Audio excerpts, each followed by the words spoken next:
Olá, pessoal! Vamos falar nessa aula sobre o ciclo de refrigeração de Carnot. Por que é importante o ciclo de Carnot? Porque ele vai ser a base para nós entendermos todos os demais ciclos de refrigeração que vamos ver ao longo do curso. O objetivo dessa aula é identificar quais são os componentes do ciclo de Carnot, quais são as hipóteses adotadas, fazer o diagrama temperatura-entropia, o balanço de energia, cálculo do coeficiente de desempenho. Para entender o ciclo de Carnot, de refrigeração, nós precisamos entender, saber a primeira e segunda lei da termodinâmica, alguns conceitos de transferência de calor, estados termodinâmicos e o ciclo de geração de potência de Carnot. Vou começar falando de uma máquina térmica idealizada, que foi a máquina proposta por Carnot. Toda máquina térmica funciona nesse sistema aqui. Uma fonte quente fornecendo calor, realizando trabalho e rejeitando calor para uma fonte fria. Isso aqui é uma máquina que realiza trabalho na vizinhança, uma máquina de potência. Se nós fizermos o balanço de energia, o que chega na máquina térmica é o calor da fonte quente e o que sai é o trabalho e o calor da fonte fria. Assim, nós temos o trabalho líquido, a diferença entre o calor da fonte quente e o calor da fonte fria. O rendimento é o que nós queremos, pelo que nós gastamos. Aqui nós temos o rendimento. Usando a teoria da escala absoluta de Kelvin, nós podemos calcular qual que é o maior rendimento, que é o rendimento de Carnot, em função das temperaturas da fonte fria e da fonte quente. Isso aqui é interessante porque toda máquina térmica, quanto maior a diferença entre a fonte quente e a fonte fria, maior a quantidade de trabalho realizado. Um processo de refrigeração vai funcionar ao contrário. Eu quero absorver calor de uma fonte fria e vou ter que rejeitar ele para uma fonte quente. Para isso, eu vou ter que realizar trabalho no sistema. As hipóteses de um ciclo de Carnot são um processo reversível, processos reversíveis.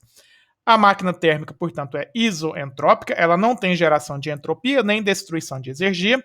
E um aspecto muito importante é trocas de calor a temperaturas constantes, ou seja, trocas de calor com processos isotérmicos. Como que eu consigo isso? Com processos de mudança de fase. Na região da fonte quente, nós vamos ter um processo de mudança de fase, e na região da fonte fria, também um processo de mudança de fase. Vamos aplicar a primeira lei para calcular aqui. Nós temos a primeira lei, variação da energia ao longo do tempo, é a variação local, mas a taxa que atravessa as fronteiras do sistema. Isso aqui é a energia no sistema, escrita na formulação para um volume de controle, é igual a taxa de calor mais a taxa de trabalho.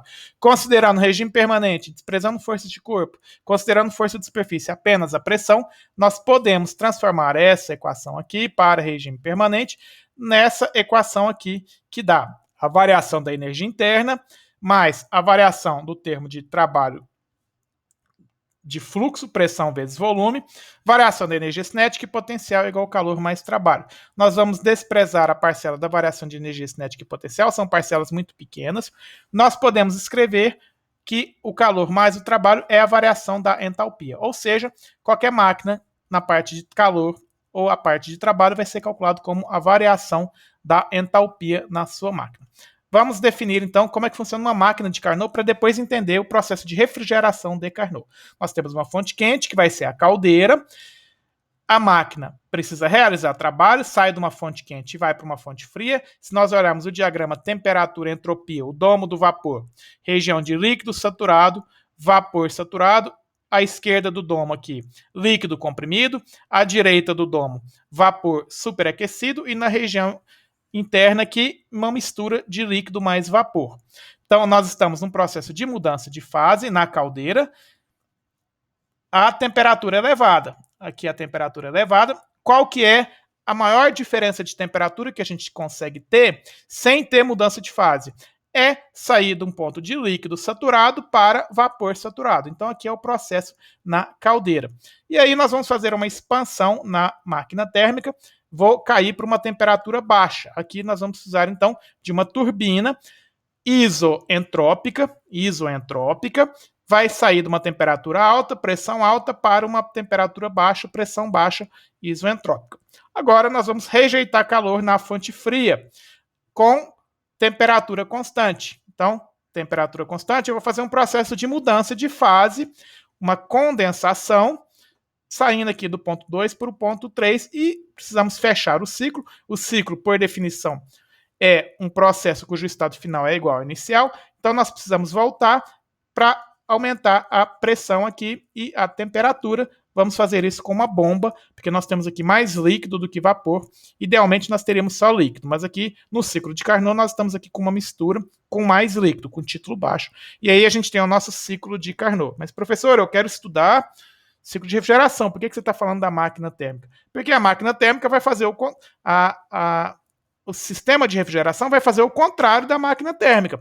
Eu quero absorver calor de uma região fria e rejeitar calor para uma região quente. E para isso, eu vou ter que fazer o contrário, eu vou ter que realizar trabalho na minha máquina térmica. Como é que vai ficar os processos? Antes de eu falar isso, vamos definir aqui um conceito importante, que é o coeficiente de desempenho de refrigeração.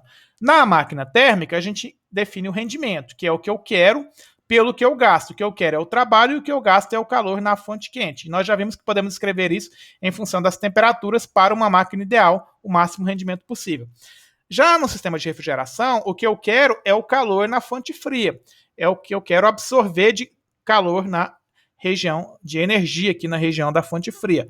E o que eu gasto é o trabalho. Dessa forma, o COP, o coeficiente de desempenho, é definido como o calor da fonte fria pelo trabalho. Eu posso escrever isso aqui em função das temperaturas para um COP de Carnot, com a máxima rendimento, máximo performance possível? Posso. Da escala de temperatura absoluta, a gente tem que os calores são funções das temperaturas. Se nós passarmos aqui dividindo calor da fonte fria, trabalho é o calor da fonte quente menos o calor da fonte fria. Eu passo esse calor da fonte fria dividindo, deixando em função das temperaturas, nós temos o coeficiente de desempenho. É importante não confundir o cálculo do rendimento de Carnot com o coeficiente de desempenho no ciclo de refrigeração. A fórmula deles é um pouco diferente, apesar da definição é a mesma. O que nós queremos pelo que nós gastamos, certo? Então vamos definir agora como funciona o ciclo de Carnot de refrigeração. Eu pus aqui a máquina térmica e nós queremos fazer o quê? O contrário. Eu quero fazer o processo contrário. E aqui está o nosso diagrama temperatura-entropia. Então, eu vou pegar aqui, ó. Se eu estou fazendo o contrário, eu vou ir do ponto 3 para o ponto 2. O que eu vou fazer aqui? Eu vou absorver calor da região da fonte fria. Eu vou absorver calor da região aqui. Eu tinha líquido e estou indo para a região de vapor. O que é esse processo aqui? Eu estou indo da região de líquido para vapor, aqui. Então, eu vou ter que ter algum componente que eu deixei aqui. Vamos pensando que a gente vai absorver calor mudando de líquido para vapor. Daí, eu quero aumentar a pressão. Eu vou aumentar a pressão. O que eu vou fazer aqui? Se eu tenho mais vapor, eu vou usar um compressor para aumentar a pressão e, consequentemente, a temperatura. Agora, eu vou rejeitar calor para a minha fonte quente. Rejeitar calor aqui de uma região de vapor para uma região de líquido. Vapor para líquido. E agora eu vou fazer a expansão, saindo de uma região de alta temperatura para uma região de baixa temperatura, alta pressão, baixa pressão. Vamos fazer uma redução da pressão. Então aqui seria o nosso ciclo de refrigeração de Carnot. Como que nós vamos fazer isso então? De 3 para 2, essa região aqui, eu estou indo de líquido para vapor. O que eu estou fazendo? Eu estou evaporando. Então nós vamos precisar de um evaporador, que vai ser o que vai absorver o calor. É o que fica lá na região fria, fica lá no seu congelador, ou o que fica no seu quarto, no sistema de ar-condicionado, é o evaporador. Ele vai absorver o calor do ambiente aqui, fazendo a evaporação de líquido para vapor, um processo de mudança de fase, porque nós queremos temperatura constante. Aí nós temos o compressor, que vai aumentar a pressão e, consequentemente, a temperatura, isoentropicamente no caso da refrigeração de Carnot. Vou agora da região de vapor para líquido. Estou fazendo o quê? Uma condensação. Então nós vamos ter o condensador, que é o que fica lá na parte de trás da geladeira, por exemplo, ou que fica lá na parte externa de um sistema de ar-condicionado, rejeitando calor para o ambiente. Também há processo de mudança de fase. Agora eu preciso reduzir a pressão e aí nós vamos utilizar a turbina. Mas, professor, turbina num ciclo de refrigeração? Sim. No ciclo de Carnot, ele tem uma turbina. Ela não existe na prática. Na prática, um sistema de refrigeração real não tem uma turbina. Ninguém nunca deu uma manutenção numa turbina da geladeira. Ela não existe na prática, mas ela existe aqui no ciclo de refrigeração de Carnot, que é um ciclo teórico idealizado. Mas se ele é teórico idealizado e não existe na prática, por que nós estamos estudando ele? Porque ele é uma referência para a análise de desempenho dos ciclos reais. É a partir do ciclo de Carnot que nós comparamos o desempenho dos ciclos reais e tentamos aumentar o desempenho chegando próximo do desempenho do ciclo de refrigeração de Carnot. É por isso que a gente estuda o ciclo de Carnot. Então, aspectos importantes, pontos importantes aqui. Nós temos o ponto 2, no diagrama aqui, temperatura e entropia. Agora eu peguei aqui, esse aqui eu estava fazendo para água, porque eu estava pegando aqui uma referência do ciclo de Carnot de potência. Agora eu peguei um diagrama do R134. Nós temos aqui o diagrama temperatura e entropia, região de líquido saturado, vapor saturado. O nosso ciclo de Carnot de refrigeração está aqui, nesse sentido aqui, nosso ciclo de Carnot. De 1 para 2, isoentrópico. E quais são os pontos importantes aqui, fixos no ciclo de Carnot? São esses pontos na temperatura de alta, que é a máxima temperatura aqui, sem processo de mudança de fase, de 2 para 3. O 2 vai ser título igual a 1 e o 3, título igual a 0. Ou seja, o condensador são os pontos fixos no ciclo de Carnot. Título igual a 1, vapor saturado para líquido saturado. E como eu falei, a turbina ela não existe na prática, certo? Então, com base nesses pontos, nós conseguimos calcular o ponto 1 e o ponto 4. Então, aqui é o nosso ciclo de refrigeração de Carnot, a região de alta pressão, na saída do compressor e entrada da turbina, e a região de baixa pressão, saída da turbina, evaporador e entrada do compressor. Ou seja, o evaporador trabalha a baixa pressão, isso faz com que ele consiga trabalhar também a baixa temperatura, e o condensador a alta pressão e alta temperatura.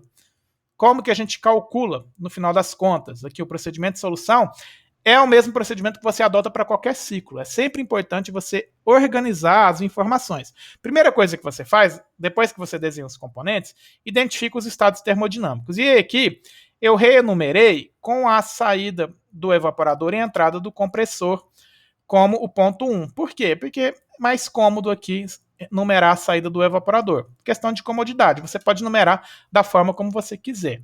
Aqui eu vou começar numerando na saída do evaporador, estado 1, 2, 3 e 4. Como são processos isentrópicos, nós temos esses 4 estados termodinâmicos.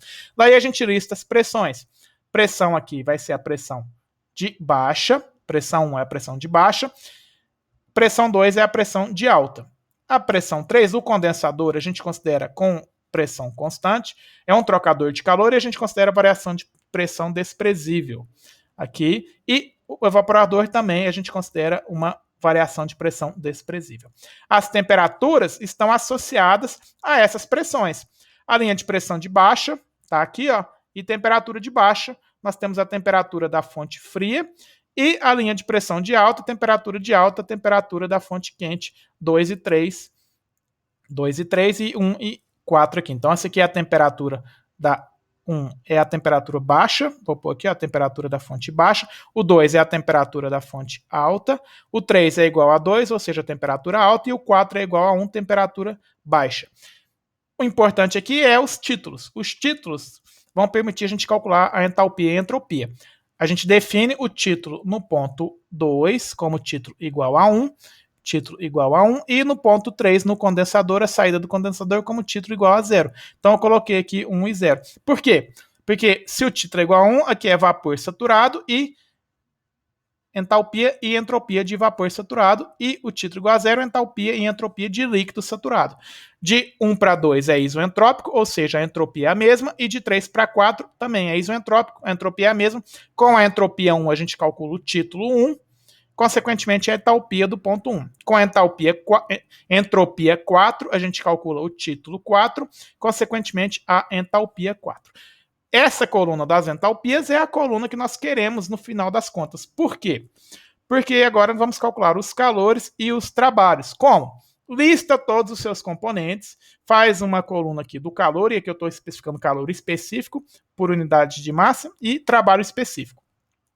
Compressor, qual que é o trabalho do compressor? Sempre entalpia de saída menos entrada. Todos os componentes a gente vai sempre usar entalpia de saída menos entrada. Compressor a gente considera isoentrópico, portanto ele é adiabático e reversível, logo não tem troca de calor. No condensador ele não realiza trabalho. Troca de calor, entalpia de saída menos entalpia de entrada, H3 menos H2. Turbina também é isoentrópica, portanto o calor é nulo.